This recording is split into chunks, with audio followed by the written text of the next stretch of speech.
This trip was a bit special. After a rough year, I wanted to do something just for me, something calm, something different. It also happened to fall on my birthday weekend, which felt like the perfect excuse. We gathered at the Savoy Hotel for dinner, a chance to meet the group and the team running the weekend. This tour was organised by Slow Rail Journeys, with operations handled by the incredible volunteers from 707 Operations.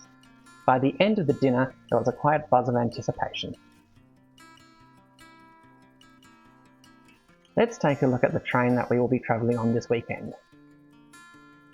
The train features carriages from many of Australia's trains, the Southern Aurora, the Overland, the Spirit of Progress and some more. The mix of carriages from different eras made for a very interesting experience. The train features carriages that were built in the 1920s, the 1950s and the 1960s.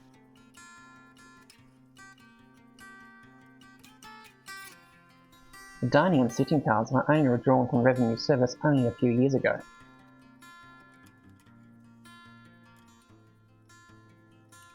The front power van cars A, B, C and the Club 1 Lounge are ex-Overland carriages that were built in 1958 to run between Adelaide and Melbourne.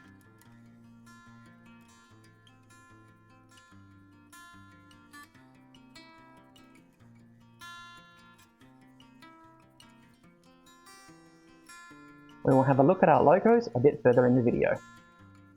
Let's have a quick look around my room. Everything was simple and comfortable. It was exactly what I needed. It had a blanket for what could have been a cold night. It had shutters on the windows to keep out the sun. Had a mirror and some storage. Just enough to make it comfortable.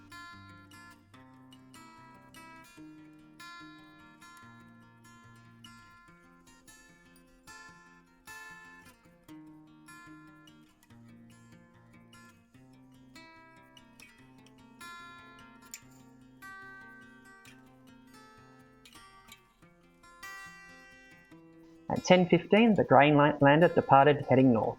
We rolled out of Melbourne slowly, with the rain falling, the sea lights fading away into the darkness.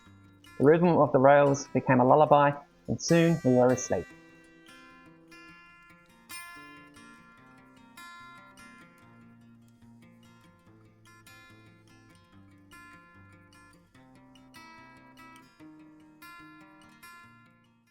While stationary in Ballarat, we enjoyed a few hours of restful sleep, waiting for our freight train to pass.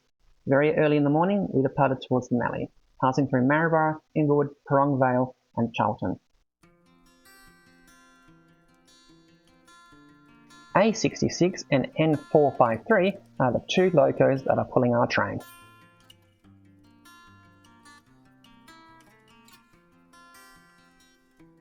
The train made a memorable stop in Wycheproof, one of the few towns in Australia with a railway running through the main street. It was a chance to stretch our legs and take in unique surroundings.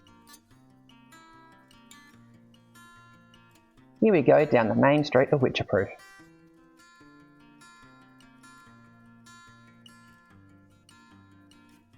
Onwards to our first silo of the tour.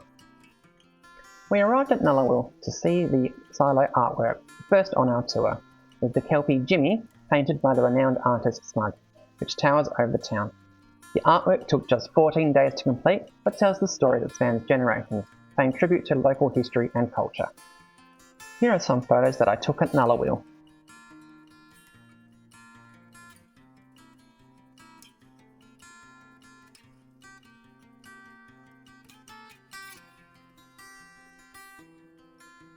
We even saw Jimmy himself.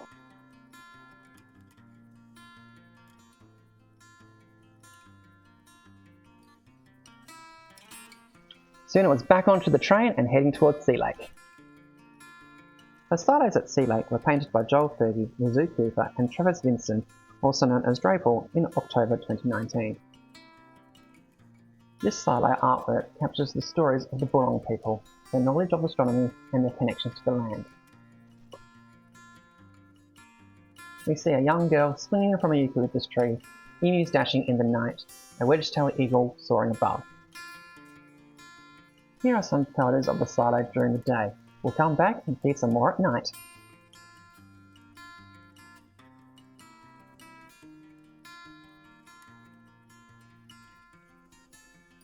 Lunch was served as a picnic box, and we were given time in Sea Lake to explore before heading on our silo tour. After looking around Sea Lake, we all hopped on buses to continue our journey. Our first stop was in Russell's. It depicts the faces of a local couple, Jeff and Marilyn Horman, and was painted by Australian street artist Roan, assisted by Caffeine, in 2016. We hopped on the bus, travelled through Hopeton on the way to our next silo. Our next stop was Rosebery. Here we see the silo art by Caffeine.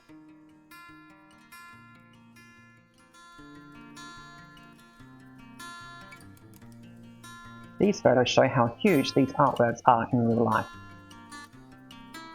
We hopped back on the bus, ready to go to our next location. It was roughly 45 minutes between each town. Next, we got to Patchawalloch. We were given time to walk around the town and have a little afternoon tea. This silo was painted by Finton McGee. Soon it was time to hop back on the bus and head to our next destination.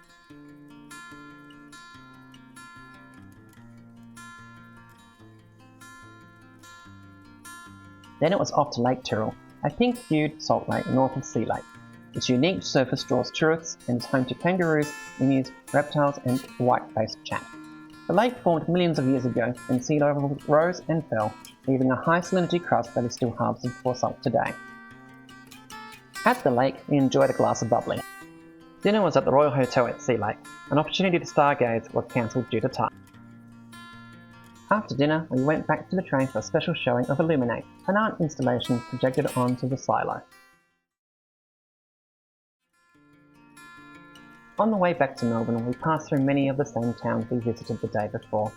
We stopped at Witcherproof again, stretched our legs, and then made our way further south.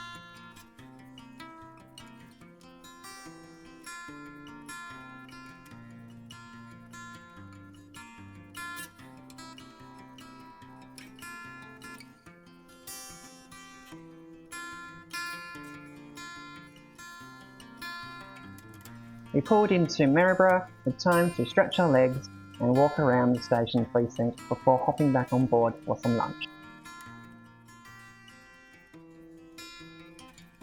Throughout the journey, it was great to see the changing landscape despite having some rain along the way. After lunch, we pulled into Ballarat to let some passengers off. After Ballarat, we headed to Warren Hall, then onto a freight line headed towards Geelong. The train takes a sharp curve heading northeast. We are now on our way back into Melbourne and we can start to see suburbia come back into view. We head past all the suburbs, crossing rivers and bridges, heading into Southern Cross Station. Here we are heading back into Melbourne. Here is a walk along the platform to see the train we have been travelling on. Here we see A66 running around the consist, ready to head back to the depot. One last look at the Grainlander. The next day I took the Overland by Journey Beyond back to Adelaide. It has been over 20 years since I have last taken this train. Here is NR88 who will take us back to Adelaide. Let's take a walk down today's train.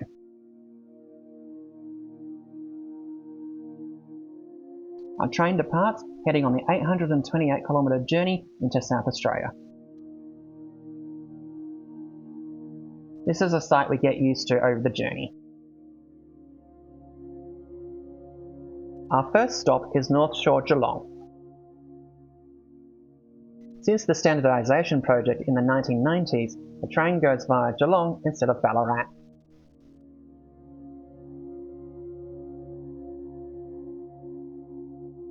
As we are going through some rural places, we're gonna see some more silos.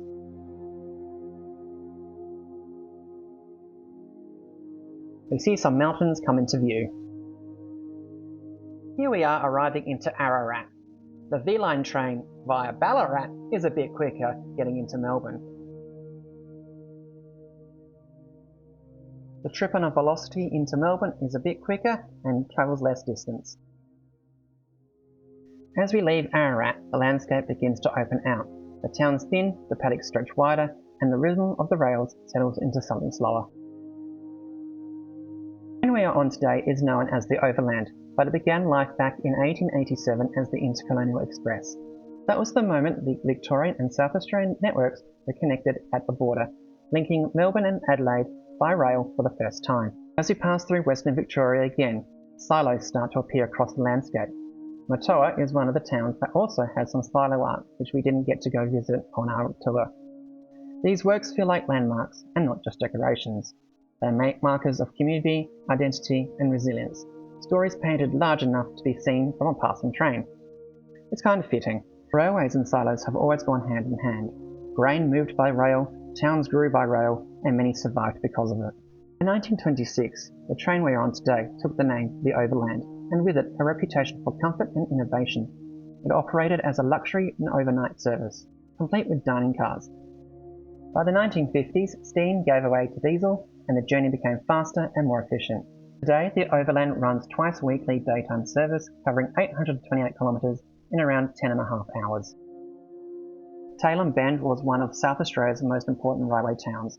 It was a junction with lines going all the way through to the Mallee.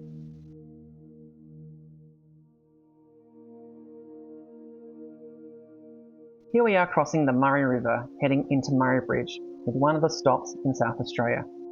The Overland also made a brief stop at Bordertown. This stop in Bordertown was a couple of hours ago, making this a slow journey into Adelaide. Out the window you can see the first bridge to span the Murray.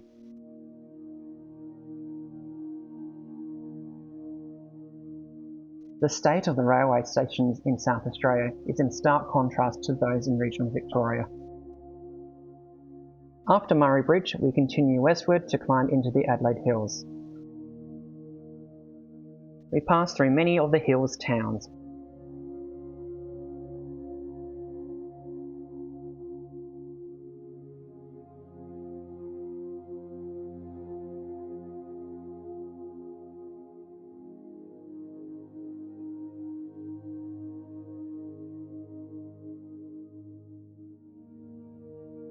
Belair has been the end of the Adelaide suburban network since the late 1980s.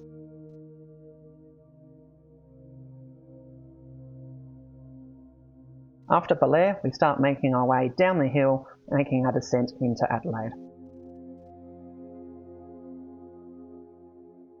Late afternoon, we make our way into the Adelaide Parklands terminal, where the Overland terminates. After a challenging year, this trip became a birthday present to myself. I was able to slow down and travel by train. The first step is always the hardest, but here's to the start of something unforgettable.